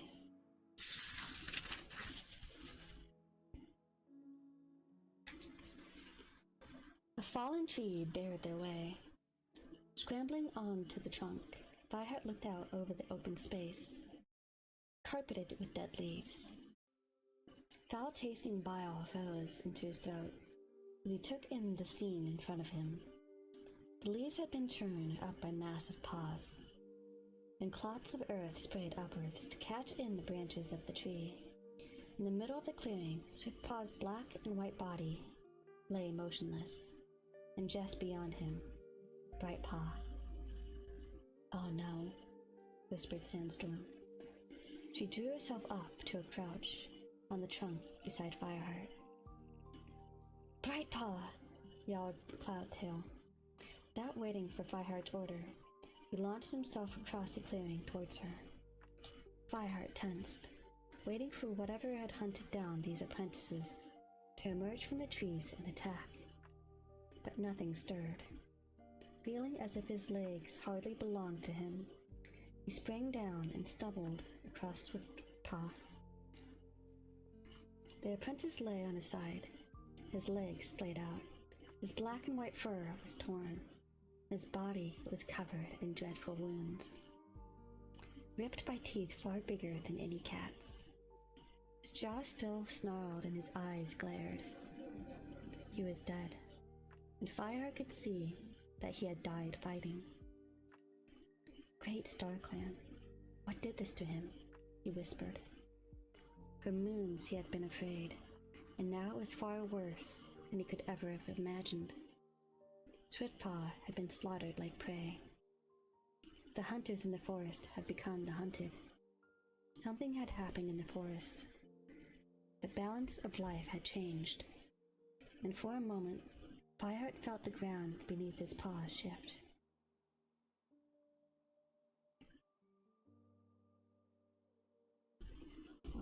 Graystripe and Sandstorm stared down at Swiftpaw's body, too stunned to reply. Fireheart knew that Graystripe was remembering another bloodstained body, all his grief for Silverstream reawakening. "What a waste," Fireheart murmured sadly. "If only Bluestar had made him a warrior. If only I'd let him fight instead of sending him." He was interrupted by a screech from Cloudtail. "Fireheart! Fireheart! Brightpaw isn't dead!" Fireheart spun around and raced across the clearing to crouch beside Brightpaw. Her white and ginger fur, which she had always kept so neatly groomed, was spiky with dry blood. On the side of her face, the fur was torn away, and there was blood where her eye should have been. One ear had been shredded, and there were huge claw marks scored across her muzzle. Fireheart heard a choking sound as Sandstorm came up behind him. "No," the ginger she-cat whispered. "Oh, Star Clan, no." At first, Fireheart thought Cloudtail was wrong, and Brightpaw must be dead, until he saw the very faint rise and fall of her breathing, and the blood bubbling in her nostrils. "Fetch Cinderpelt," he ordered. Sandstorm dashed off, while Graystripe stood beside Swiftpaw's body, all his sensors alert, in case that their fearsome enemy should return. Fireheart went on looking down at the injured Brightpaw. Somehow his fear had drained away. He felt nothing but an icy calm and a stern, ferocious determination to avenge the young apprentices. He asked StarClan to be with him and to give him the strength to unleash all their fury on whatever dared to wreak such havoc. Cloudtail curled himself close to the motionless apprentice and began licking her face and the fur around her ears. "Don't die, Brightpaw," he begged. "I'm with you now. Cinderpelt's coming. Hold on just a bit longer." Fireheart had never heard him sound so distraught. He hoped the white cat would not have to suffer the pain he had felt when Spotted died, or Graystripes when he lost Silverstream. One of Brightpaw's ears twitched under Cloudtail's gentle tongue. Her remaining eye opened a slit and closed again. "Brightpaw," Fireheart leaned close to her and spoke urgently. "Brightpaw, can you tell us what did this to you?" Brightpaw's eye opened wider and she fixed a cloudy gaze on Fireheart. "What happened?" he repeated. "What did this?" A thin wailing came from Brightpaw, which gradually formed into words. Fireheart stared at her in horror as he made out what she was trying to say. "Pack, pack," she whispered. "Kill, kill." That was the end of chapter 19. One last chapter. Let me just get some more tea and water and then I'll go ahead and continue on and we'll finish the last chapter for the stream.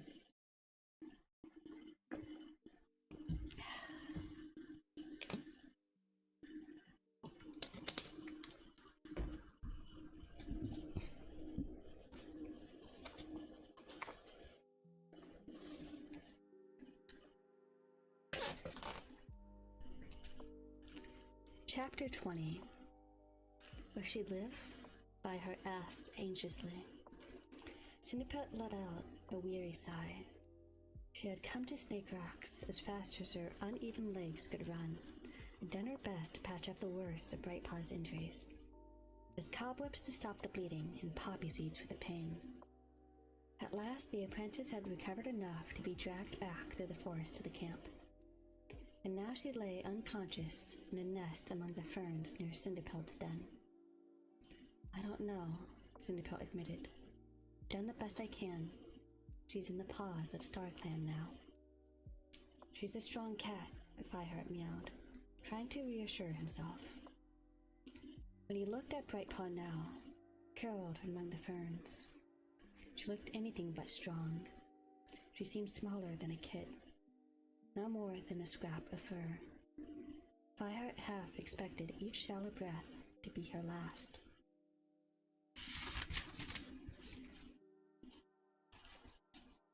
"Even if she recovers, she'll be hideously scarred," Cinderpelt warned him. "I couldn't save her ear or eye. I don't know that she'll ever be a warrior." Fireheart nodded. He felt sick as he forced himself to look at the side of Brightpaw's face, now swathed in cobwebs. All this reminded him of Cinderpelt's accident, when Yellowfang had told him that the young she-cat's leg could never heal properly. "She said something about the pack," he murmured. "I wonder what it is she really saw." Cinderpelt shook her head. "It's what we've been afraid of all along. There's something in the forest hunting us down. I heard it in my dream." "I know." Fireheart's muscles tensed with regret. "I should have done something long ago. StarClan sent that warning to Bluestar too.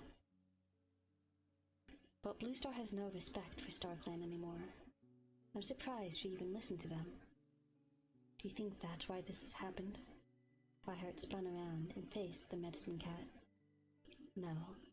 Cinderpelt's voice was strained as she moved closer to Fireheart and pressed herself against him.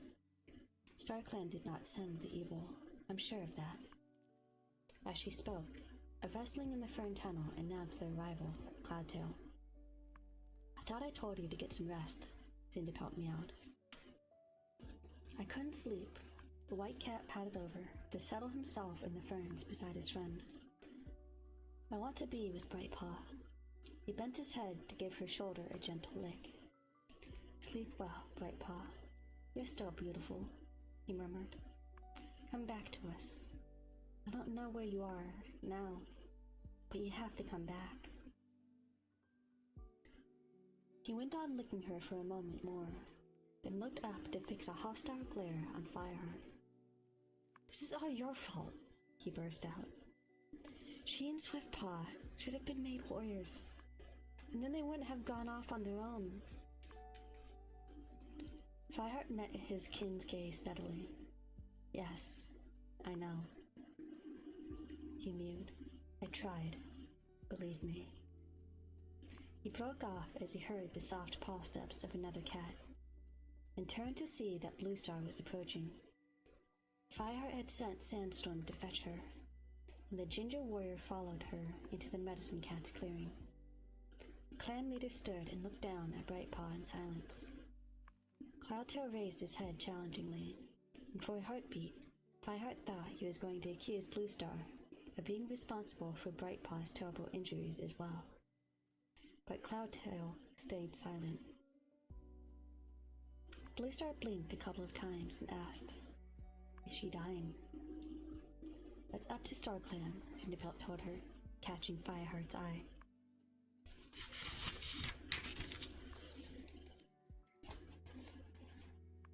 And what mercy can we expect from them? Bluestar growled. If it's up to StarClan, Brightpaw will die.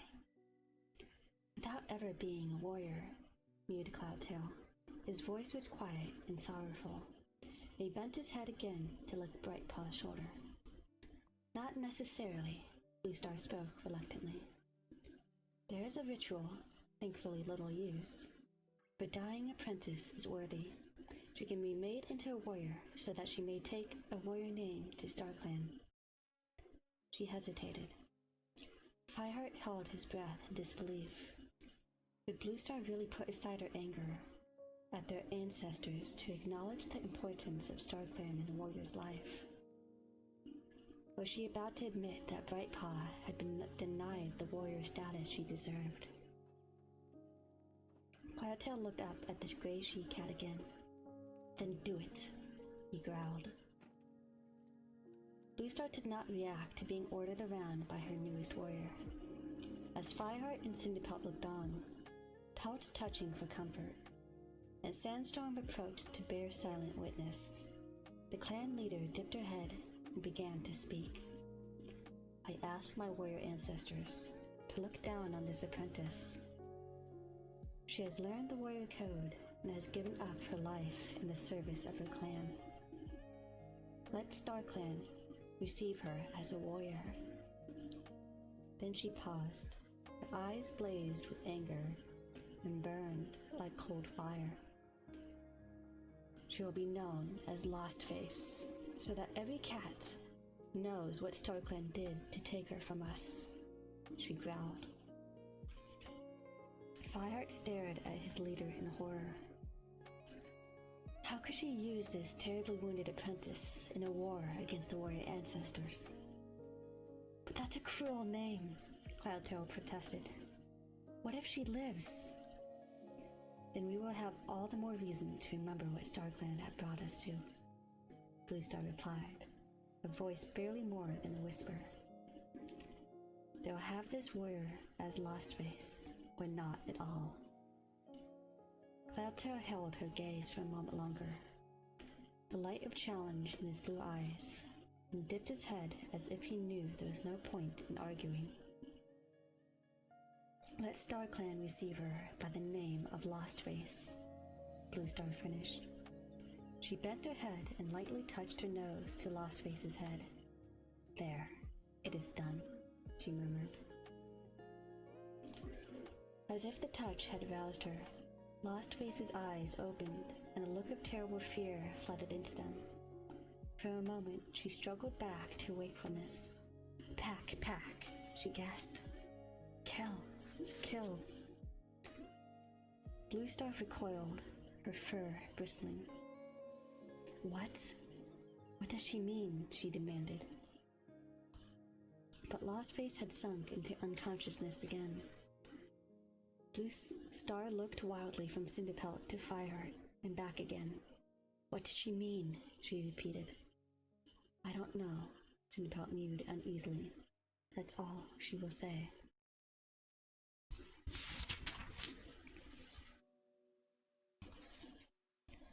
But Fireheart, I told you. Blue Star was struggling to speak. StarClan showed me an evil in the forest, and they called it Pack. Is it the Pack that has done this? Cinderpelt avoided her eyes, going instead to check on Lostface. Fireheart sought for an answer that would satisfy his leader. He did not want Blue Star to know that her cats were being hunted down as if they were prey for some nameless, faceless enemy. But he knew that she would not be satisfied by empty reassurances. No cat knows, he replied at last.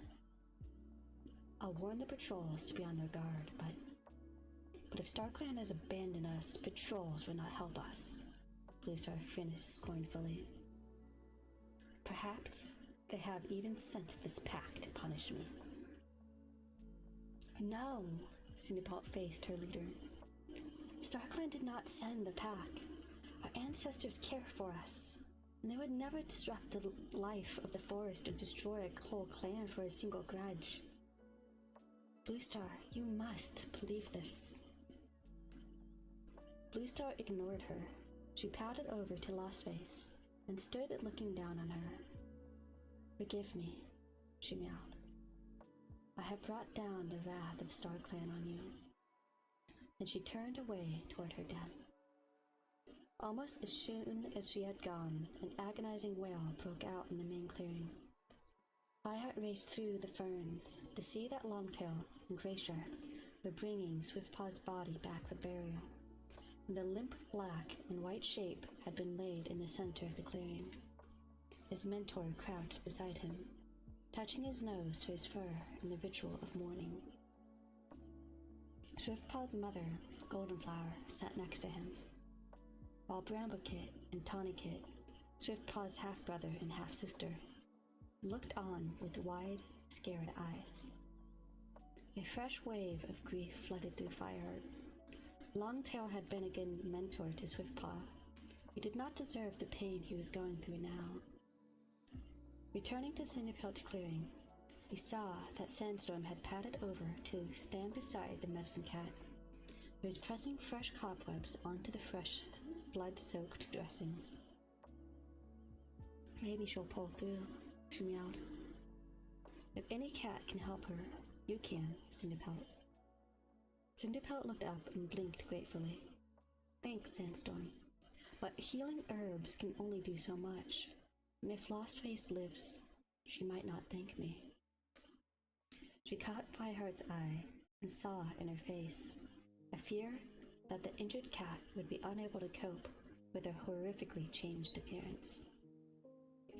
What future lay ahead for a cat whose scars would remind her forever of this living nightmare? I'll still look after her, vowed Cloudtail, glancing up from his gentle licking. Fireheart felt a burst of pride. Only his former apprentice could show the same unquestioning loyalty to the warrior code. Would be one of the finest warriors of ThunderClan. Sandstorm gently nosed Lostface and then drew away. I'll fetch some fresh kill for you in Cloudtail. She meowed to Cinderpelt. And a piece for Lostface too. She might want something if she wakes up. Determinedly optimistic, she padded out into the clearing. I don't want anything to eat, mewed Cloudtail. His voice was dull and exhausted. I feel sick. You need to sleep, Cinderpelt told him. I'll give you some poppy seeds. I don't want poppy seeds either. I want to stay with Lostface. I'm not asking you what you want. I'm telling you what you need, Cinderpelt retorted. You kept vigil last night, remember? More gently, she added. I promise I'll wake you if there's any change. While she went to fetch the seeds, Fireheart gave his kin a sympathetic glance. "She's the medicine cat," he pointed out. "She knows what's best." Cloudtail didn't reply, but when Cinderpelt came back carrying a dried poppy head and shook a few seeds out in front of him, he licked them up without complaining. Exhausted, he curled himself close to Lostface and was asleep within a few heartbeats. "I never thought you would care for another cat as much as that," Fireheart murmured. "You didn't notice?" For all her anxiety, there was a glint of amusement in Cinderpelt's blue eyes. He's been patting after Brightpaw, Lostface, for a season now. He really loves her, you know. Seeing the two young cats curled up together, Fireheart could not believe it.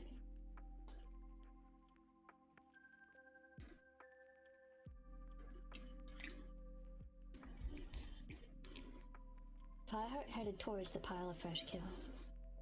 It was almost sun-high, but though the rays poured down brightly into the clearing, there was little warmth in them. Leafbearer had come to the forest.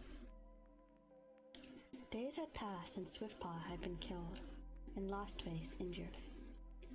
Fireheart had just been to check on her, and she still clung to life.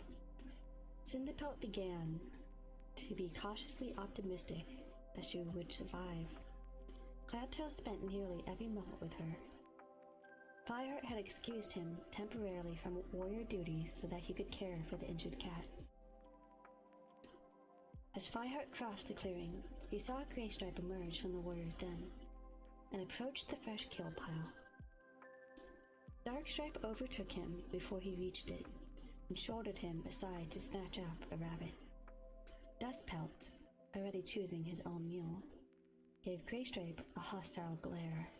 The Grey Warrior hesitated, unwilling to go any closer till the other two warriors had withdrawn to the nettle patch to eat. Quickening his pace, Fireheart came up beside his friend. "Ignore them," he muttered. "They keep their brains in their tails." Greystripe flashed him a grateful glance before picking a magpie out of the pile.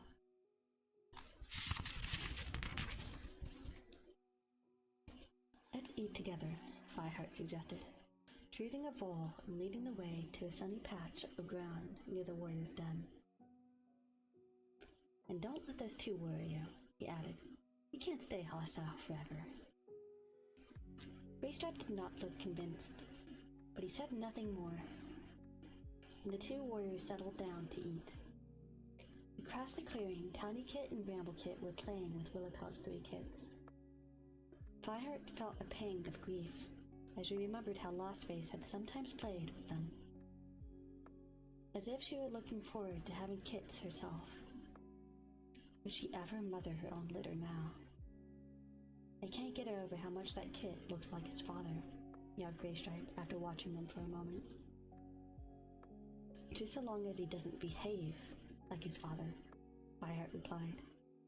He stiffened when he saw Bramblekit bowl over one of Willowpelt's much smaller kits, but relaxed again as the tiny tortoiseshell sprang up and hurled herself joyfully on Bramblekit.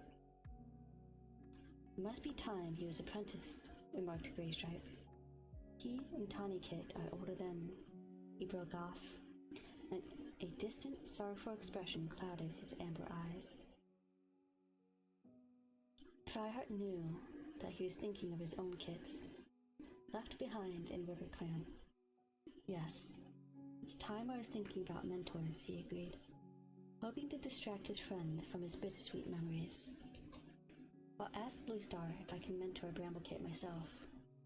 Who do you think would—" "You'll mentor Bramblekit?" Greystripe stared at him. "Is that a good idea?" "Why shouldn't I?" Fireheart asked, feeling his fur start to prickle. "I haven't an apprentice now that Cloudtail has been made a warrior." "Because you don't like Bramblekit," retorted Greystripe. "I don't blame you, but wouldn't he be better off with a mentor who trusts him?" Fireheart hesitated. There was some truth in what Greystripe said, but Fireheart knew that he couldn't give the task to any other cat. He had to have Bramblecate under his own guidance, to make sure he stayed loyal to ThunderClan. My mind's made up, he mewed curtly. Wanted to ask you who would be a good for a tourniquet. Greystripe paused, as if he wanted to go on arguing, and shrugged. I'm surprised you have to ask. It's an obvious choice. And Fireheart didn't speak, added, Sandstorm, you mouse brain. Fireheart took a mouthful of wool to give himself time to think of an answer. Sandstorm was an experienced warrior. She had been an apprentice along Fireheart himself. Greystripe and Dustpelt, and she was the only one of the four never to have had an apprentice of her own. Yet something made him reluctant to give tourniquet to her. Swallowing the wool, he meowed. I more or less promised Snowkit to Brackenfur. It's only fair I should ask. Bluestar if he can mentor Tourniquet, as he was disappointed so recently. Besides, he's a fine warrior and he'll do a good job. Greystripe's eyes glowed briefly with pride. Brackenfur had been his apprentice, and he was clearly delighted to hear how well the warrior was doing. And he twitched his ears disbelievingly. Come on, Fireheart. It's not the real reason, and you know it. What do you mean? You don't want to give Tourniquet to Sandstorm because you're afraid of what Tigerstar might do. Staring at his friend, Fireheart knew that the Grey Warrior was right. The reason had been there in his mind, but he had refused to admit it even to himself.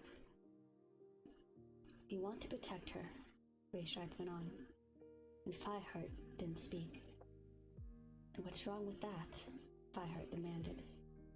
Tigerstar already encouraged Darkstripe to take the kids out of camp to visit him. You think that would be the end of it? You think he'll be content just to see them at gatherings? No, I don't. Greystripe gave an exasperated snort. But what will happen? What will Sandstorm think?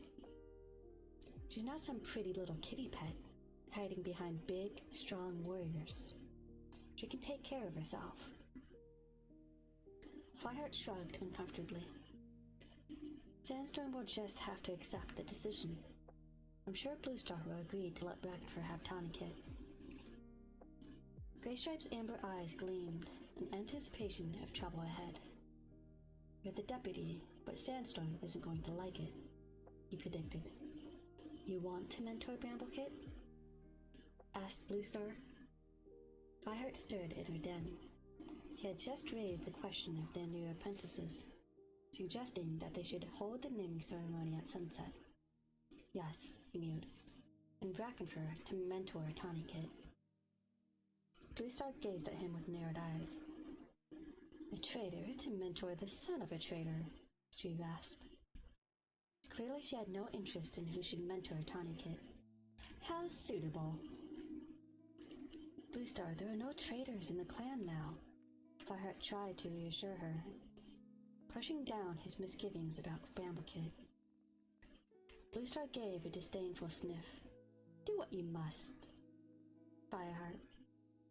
Why should I care what happens to the nest of rogues? Fireheart gave up his attempt to reason with her. Backing out of the den, he returned to the clearing. The sun was already going down, and the clan had begun to gather in anticipation of the ceremony. Fireheart spotted Brackenfur and called him over. I think you're ready for an apprentice, he announced. How would you like to mentor Tourniquet? Brackenfur's eyes glowed. Do you really mean it? He stammered. That would be great.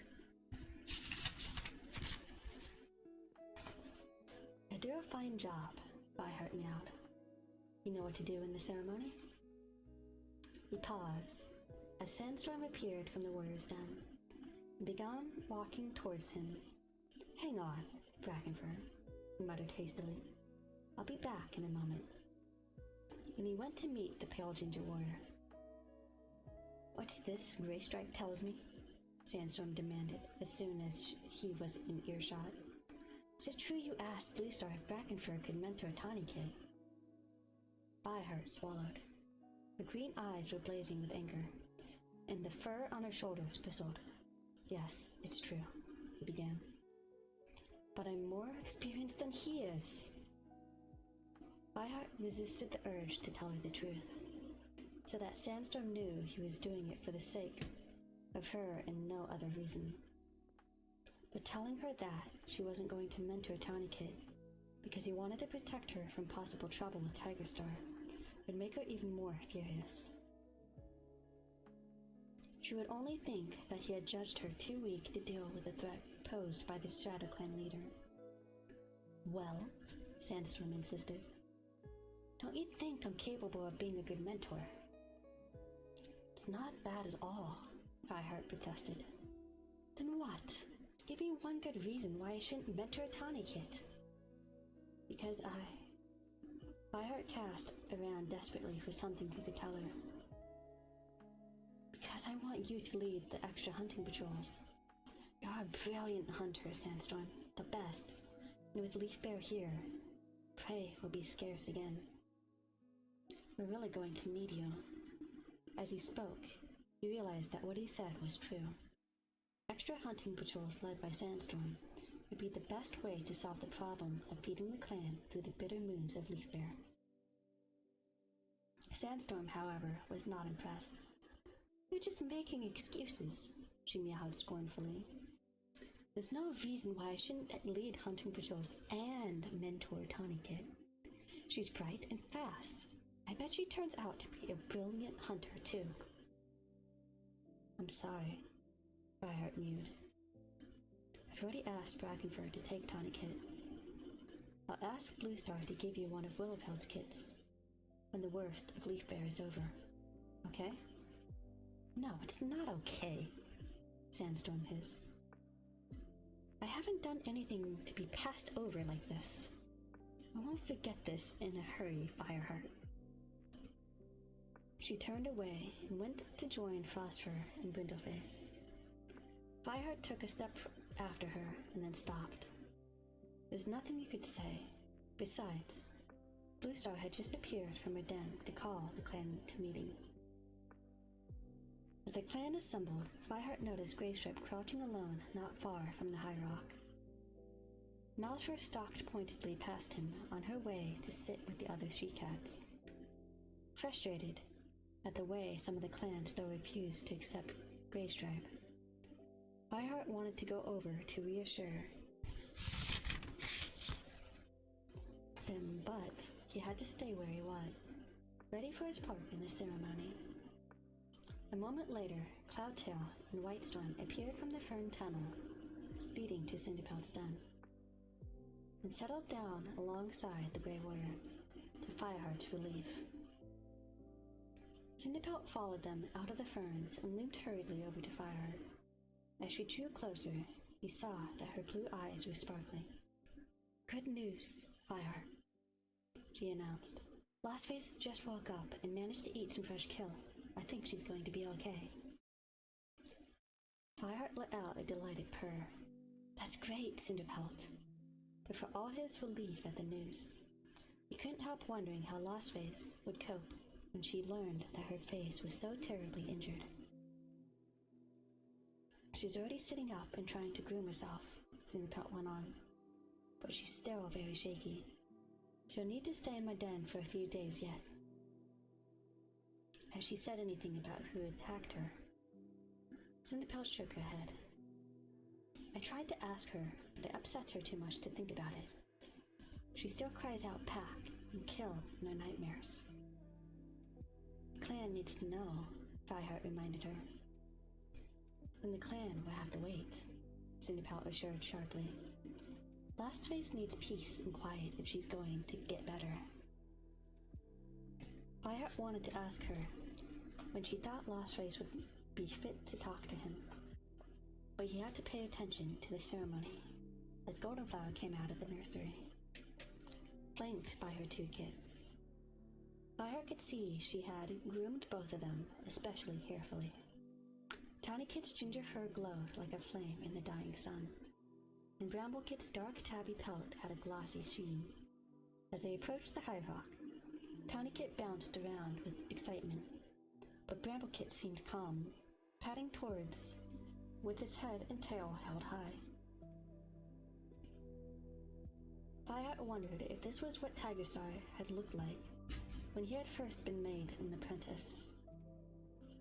Had he shown the same promise of courage and a long life in the service of his clan? Had his clan leader and his mentor had any idea of what he was destined to become?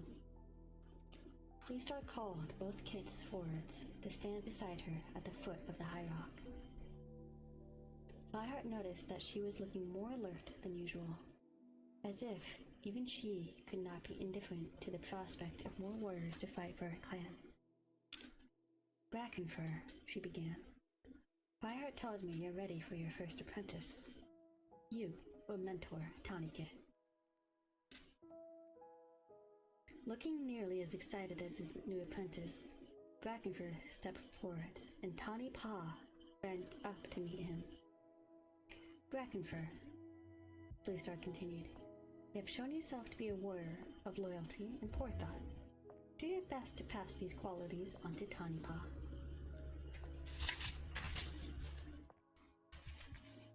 Brackenfur and Tawny Paw touched noses and withdrew to the side of the clearing, while Bluestar turned to Fireheart.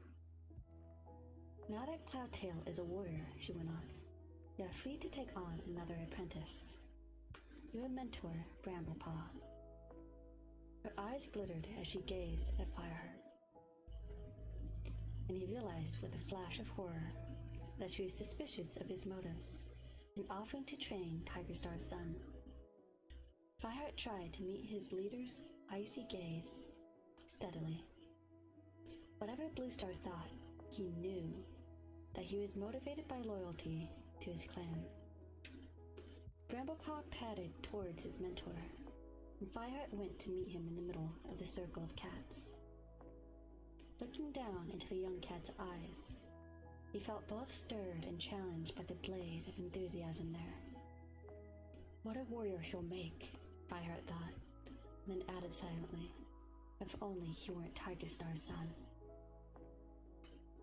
Fireheart, you have shown yourself to be a warrior of rare courage and quick thinking, meowed Bluestar, her eyes narrowed.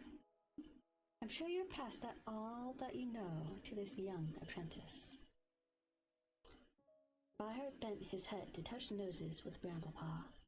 As he led the new apprentice back to the side of the clearing, Bramblepaw asked, what do we do now, Fireheart? I want to learn everything, fighting and hunting, and all about the other clans. In spite of his misgivings, Fireheart had to admit that Bramblepaw clearly knew nothing about the old hostility between his mentor and his father. That was thanks to Goldenflower, who sat looking at them with unreadable expression.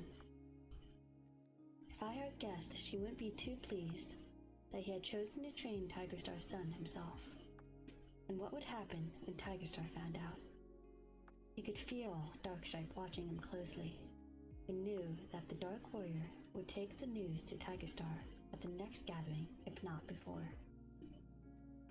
All in good time, Fireheart promised the eager apprentice. Tomorrow we'll go with Brackenfur and your sister to tour the territory.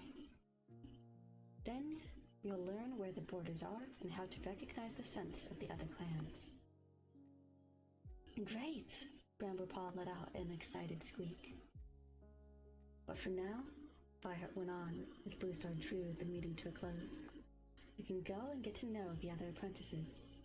Don't forget you sleep in their den tonight.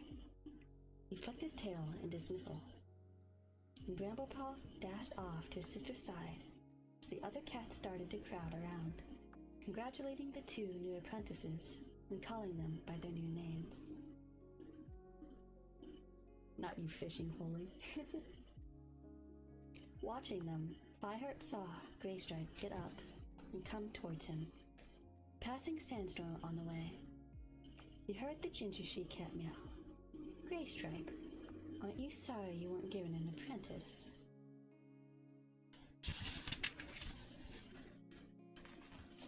In a way, Graystripe replied. He sounded awkward. shooting Fireheart a sideways glance as he spoke. I can't expect one for a while, though. Half the clan haven't accepted me yet. Then half the clan are stupid furballs, asserted Sandstorm, giving the Grey Warrior's ear a lick. Greystripe shrugged. I know I'll have to prove my loyalty before I can mentor an apprentice again. And you'll have one soon, he added. If he could read her mind, when Willowpelt's kits are ready. An annoyed look flashed across Sandstorm's face. Fireheart wondered whether he ought to try talking to her again, but as he spotted his hesitant approach, she turned to Greystripe and meowed loudly. Come on, let's see if there's any fresh kill left. Fireheart halted and watched miserably as Sandstorm got to a pause and led the way over to the pile of prey. Greystripe followed her, casting a worried glance at Fireheart as he went. Seeing Sandstorm turn her back on him, Fireheart felt a bitter disappointment welling up inside of him. However hard he tried, all his attempts to rekindle the old bond between him and Sandstorm seemed to be failing, and he missed her with a loneliness that could not be comforted by any of the other cats that thronged around him.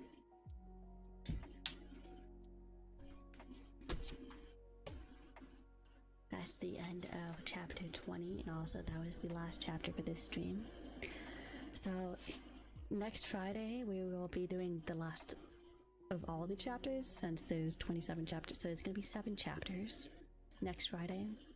That's going to be right after Christmas. We're going to see how that goes, since I'm going to end up drinking on Christmas. It might be like delayed till like Saturday or something. We'll see, but I'm definitely gonna get it done either Friday or on the weekend, so I can do the hand cam stream on the first Friday of the year. I hope you guys have had a wonderful week, and I hope you guys also have a wonderful rest of your night or morning, and I will see you guys later. Bye bye.